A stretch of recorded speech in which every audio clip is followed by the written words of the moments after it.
Assalamualaikum warahmatullahi wabarakatuh. Saudara sekalian, saya akan menjelaskan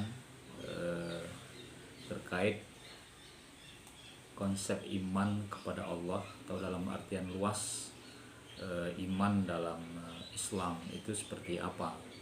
Mungkin kita selama ini sudah paham ya apa yang dimaksud dengan iman dan seperti apa konsepnya. Mungkin ini yang perlu kita pahami, karena di dalam Islam itu iman itu adalah suatu hal yang terpenting, bukan hanya dalam Islam, dalam keyakinan agama lain itu juga mendapatkan porsi yang sangat besar dalam menguatkan kadar keberagamaan seseorang. Iman ya dalam pengertiannya itu berasal dari bahasa Arab ya, amana yu'minu imanan. Jadi yang berarti pembenaran ya, berdasarkan hati.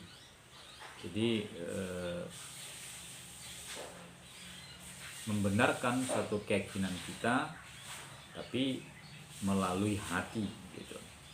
Sedangkan menurut istilah secara umum itu berasal dalam pengertian bahwa mengikrarkan dengan hati kita bahwa kita punya keyakinan, kemudian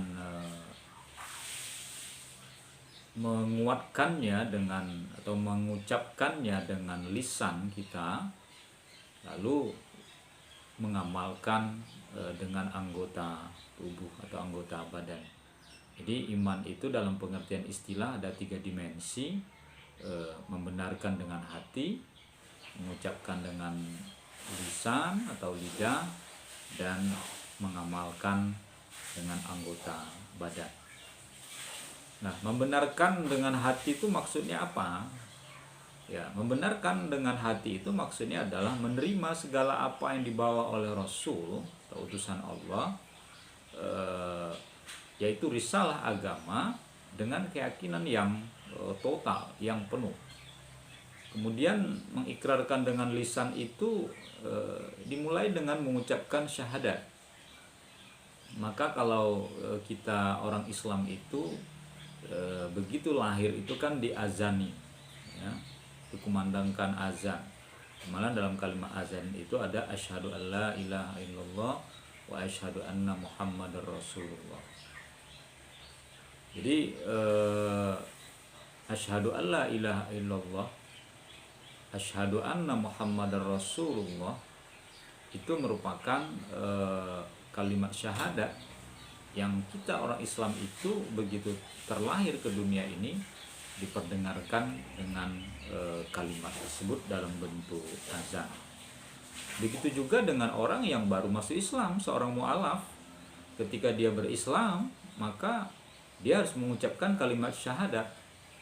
Jadi tidak hanya sekedar meyakini dengan hati kebenaran Islam, tetapi harus dibuktikan dengan mengucapkannya atau mengikrarkannya dengan lisan.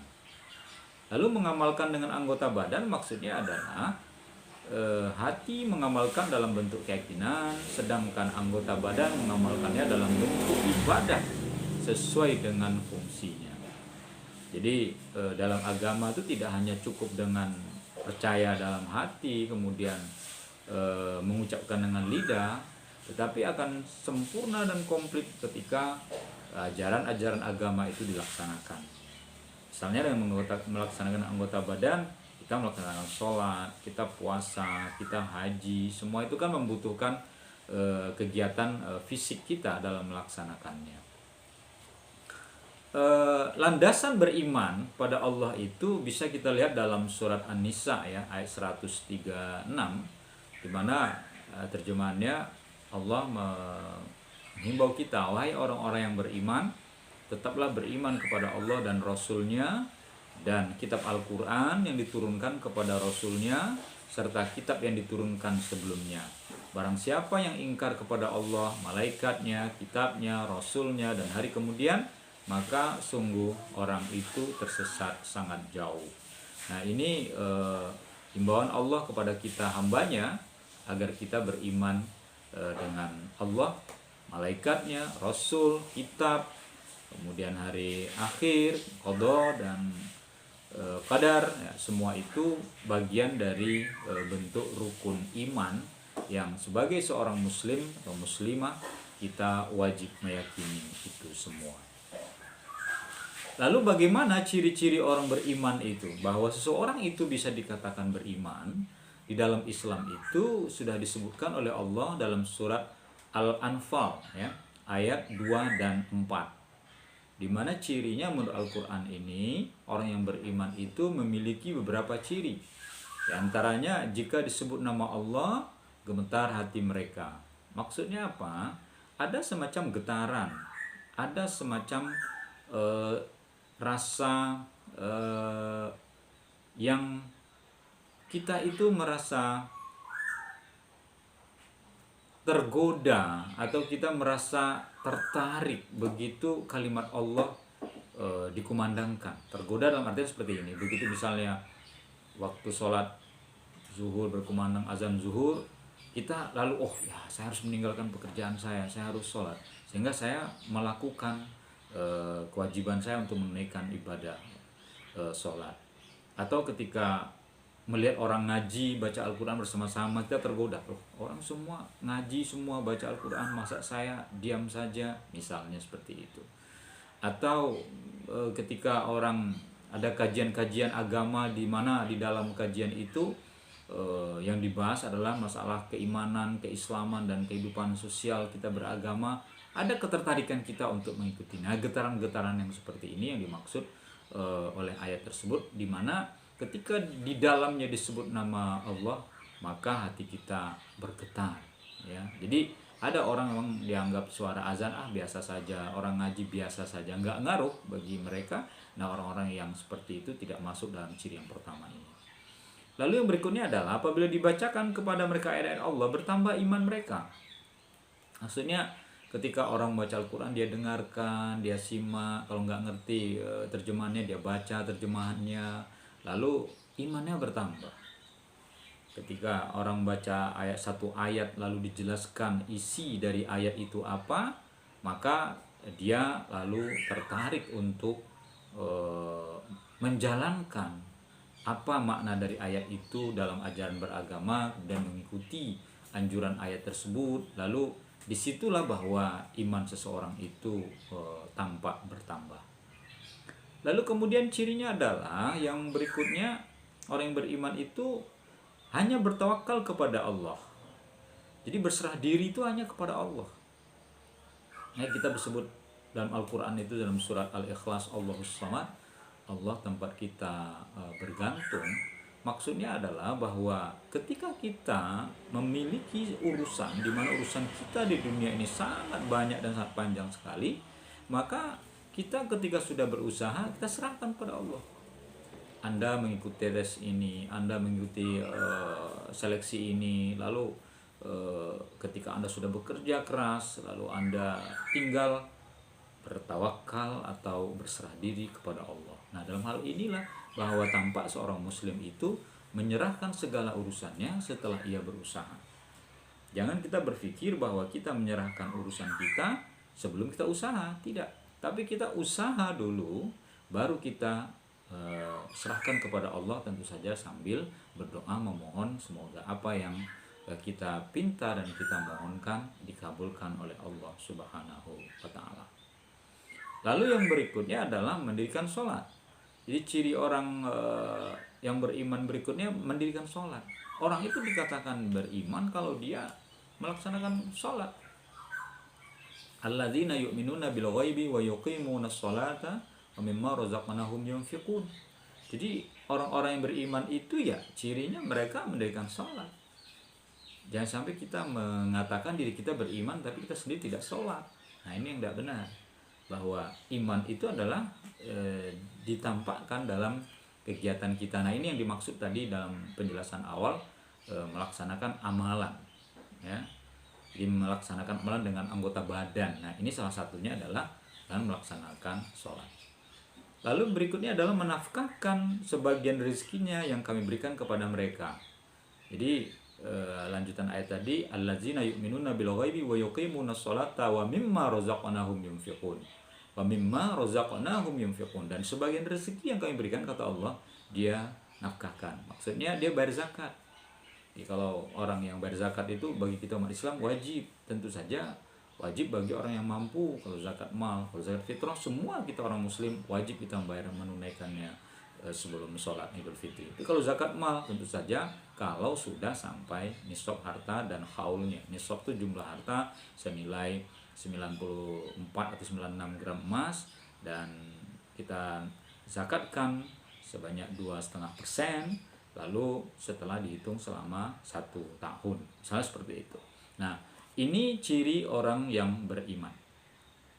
Lalu apa sesungguhnya manfaat iman bagi seorang mukmin itu? Apakah iman itu hanya sekedar saya beriman, saya sholat, saya zakat, saya haji? Tapi dapatkah kita kemanfaatan dari iman kita kepada Allah? Sungguhnya beriman kepada Allah itu tentu saja membawa kemanfaatan bagi kita. Yang pertama, mengetahui besarnya perhatian Allah terhadap hambanya. Jadi buktinya bahwa orang yang beriman tuh hatinya tenang. Kenapa? Ketika ada masalah dia mengadu kepada Allah, ketika dia meminta hanya kepada Allah, tidak pada yang lain, sehingga terasa sekali bahwa Allah itu memberikan perhatian kepadanya. Kalau orang mengeluh, kalau ada orang-orang yang mengatakan Allah tidak adil pada saya, kok saya susah, saya miskin, berarti dia merasa Allah tidak memperhatikan. Padahal Allah itu sangat memperhatikan semua makhluk ciptaannya. Bahkan orang yang tidak beriman sekalipun kepadanya, atau yang mengingkarinya pun, Allah tetap beri rezeki, Allah tetap beri kenikmatan. Ini adalah bentuk kenikmatan yang Allah berikan kepada kita. Apa kita melihat, oh kalau orang itu tidak muslim dia miskin, susah? Tidak juga. Banyak orang-orang kaya itu justru bukan dari orang Islam. Kenapa? Inilah bentuk besarnya perhatian Allah kepada makhluknya. Apalagi makhluknya kita yang beriman kepadanya. Manfaat yang kedua adalah mengetahui hikmah Allah Ta'ala dalam syariatnya, karena menurunkan syariat bagi setiap kaum sesuai dengan kemampuan kita.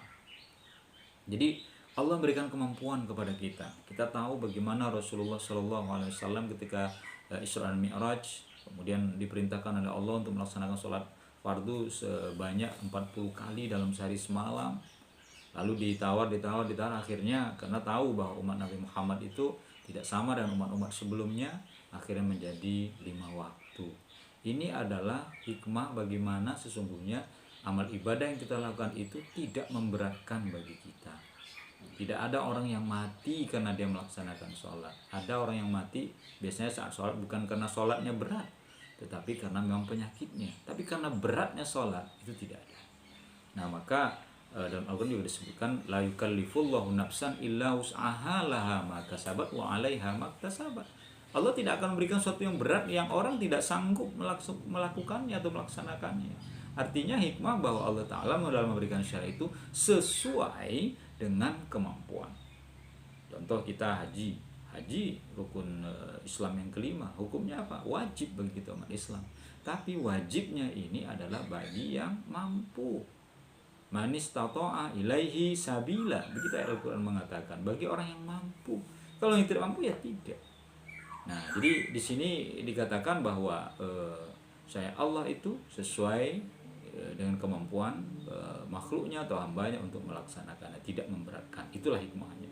Lalu yang ketiga, manfaat iman bagi seorang mukmin itu adalah melaksanakan kewajiban bersyukur atas nikmat Allah. Nikmat Allah itu sangat banyak kepada kita. Kita menghirup oksigen setiap hari kita, ya. Kita bernafas, tidak harus kita bayar. Kalau kita bayar berapa harus kita bayar pada Gusti Allah? Berapa nikmat Allah yang sudah kita makan? Kalau kita jadikan laut sebagai tinta, daun kita jadikan sebagai kertas, maka tidak akan cukup. Dan itu dikasih tahu sendiri oleh Allah, wa in ta'uddu ni'matallahi la tuhsuha, kata Allah. Jadi kalau kalian ingin menghitung nikmat Allah, la tuhsuha, tidak akan mampu kalian menghitungnya. Kenapa? Saking banyaknya nikmat itu. Ya. Maka yang penting kita lakukan, yang perlu kita lakukan adalah dengan bersyukur. Bersyukur bahwa apa yang telah Allah berikan itu kepada kita itu kita syukuri dengan ini datangnya dari Allah, dan ditambah dengan semakin tebalnya iman kita kepada Allah Subhanahu wa taala. Dan yang keempat adalah pentingnya melihara Al-Quran sebagai kitab suci kita, bahwa Al-Quran itu adalah petunjuk. Al-Quran itu adalah tempat kita mencari sumber segala hukum, sehingga kita menjadikan Al-Quran ini suatu yang terpelihara, walaupun Allah sendiri sudah menjamin untuk kelangsungan dan terpeliharanya Al-Quran, ya. Inna nahnu nazzalna dzikra wa inna lahu lahafizun, kata Allah dalam surah Al-Hijr, bahwa kami turunkan Al-Quran, kami juga melihara. Dan faktanya seperti itu. Al-Quran yang turun 14 abad yang lalu, masa Rasulullah, hingga saat sekarang ini, ayatnya senantiasa terpelihara, ya. 6.666 ayat, ya, itu 116 surat, ya, itu masih terpelihara dengan baik, ya, dan 30 juz itu terpelihara dengan baik. Ini menunjukkan bahwa Allah benar-benar menjaga Al-Quran sebagai petunjuk bagi kita umat Islam. Lalu yang membatalkan iman itu bisakah batal? Bisa saja. Bahwa seorang yang beriman, yang tadinya beriman lalu hilang atau kadar keimanan dan bahkan batal imannya itu bila ia menghadapi atau mengalami yang pertama, mengingkari Allah sebagai Rabb-nya. Ya, kalau orang sudah musyrik, sudah tidak percaya kepada Allah, lalu percaya pada Allah tapi masih percaya pada hal-hal yang lain atau menyembah yang lain, maka dengan sendiri imannya patah. Yang kedua adalah sombong serta menolak beribadah kepada Allah. Sifat takabur lalu tidak mau menyembah kepada Allah itu membatalkan iman. Tadinya seorang yang beriman lalu menolak beribadah, ya, dalam artian ini bisa juga orang keluar dari Islam, maka batal imannya. Kemudian menjadikan perantara penolong yang ia sembah, yang ia minta selain Allah. Kalau dia memohon selain kepada Allah, padahal dia juga percaya kepada Allah, batal imannya. Itu yang di awal saya katakan, itu syirik. Lalu menolak sesuatu yang ditetapkan Allah untuk dirinya atau yang ditetapkan oleh Rasulnya. Orang yang menolak takdir, orang yang menyalahkan Allah tidak adil, Allah kok bikin saya begini, ada orang hidupnya enak, hidup saya susah. Nah, ini bukti bahwa kita menolak apa yang telah ditentukan oleh Allah. Padahal kehidupan kita di dunia ini sudah ditentukan oleh Allah. Kapan kita lahir, di mana kita lahir, ya, siapa orang tua kita, di mana kita meninggal, siapa, bagaimana rezeki kita, siapa jodoh kita. Ini tidak bisa kita tolak. Kenapa? Ini sudah ketentuan Allah. Tinggal bagaimana sikap kita atau cara kita menjalani ini semua. Lalu yang membatalkan iman berikutnya adalah yang kelima, mendustakan rasul-rasul Allah. Kalau kita mengingkari rasul-rasul pembawa risalah, kita tidak mempercayai, walaupun kita percaya kepada Allah, nah ini dengan sendirinya bisa membatalkan iman. Yang terakhir, mengejek-ngejek Allah, mengejek-ngejek Rasulnya, dan mengejek Al-Quran. Nah, orang-orang yang seperti ini adalah orang-orang yang imannya dengan sendirinya sudah batal. Kan banyak tuh kita lihat orang menghina, dia darinya Islam lalu berani melawan Islam, keluar dari Islam lalu menjelek-jelekkan Islam. Kan banyak terjadi zaman sekarang itu. Tadinya dia seorang muslim lalu keluar dari Islam lalu menjelek-jelekkan Islam. Yang terakhir, bagaimana cara mengimplementasikan iman itu dalam kehidupan kita. Implementasi iman yang pertama adalah berusaha melakukan akhlak terpuji, atau yang disebut dengan dalam Islam akhlakul karimah, akhlak yang terpuji. Akhlak yang terpuji ini adalah menunjukkan bagaimana kita seorang beriman yang baik. Buktinya adalah akhlak kita, suka menolong, suka membantu, suka memberi, tidak suka meminta, gitu. Sukanya bersyukur, ya, baik dengan semua orang, tetangga, saudara, temannya, ya, tidak pelit, kemudian tidak berkata sombong, tidak takabur dan segala macamnya. Akhlak-akhlak yang terpuji ini adalah bentuk dari implementasi atau bukti kita beriman kepada Allah. Berikutnya menghormati, menghargai dan membantu orang lain. Jadi kalau kita mempunyai hubungan dengan Allah, hablum minallah, maka ketika kita mempunyai hubungan dengan manusia, hablum minan nas, kita bisa menjaga, memelihara itu dengan baik. Sebagai makhluk sosial kita tidak bisa hidup sendiri. Kita lahir saja sudah dibantu oleh bidan, ya, orang tua, ibu yang melahirkan. Begitu juga kita mati, tidak menguburkan diri sendiri kita. Ada orang yang menguburkan, ada yang mandikan, yang ngafani dan mensalatkan. Nah, sebagai makhluk sosial ini kita butuh orang lain. Nah, caranya agar kita baik dengan orang lain, kita menghormati, menghargai dan membangun hubungan atau relationship dengan orang lain agar hubungan itu terjalin dengan sangat baik. Karena kita adalah makhluk sosial. Nah, Demikian yang bisa saya sampaikan, semoga ada manfaatnya. Assalamualaikum warahmatullahi wabarakatuh.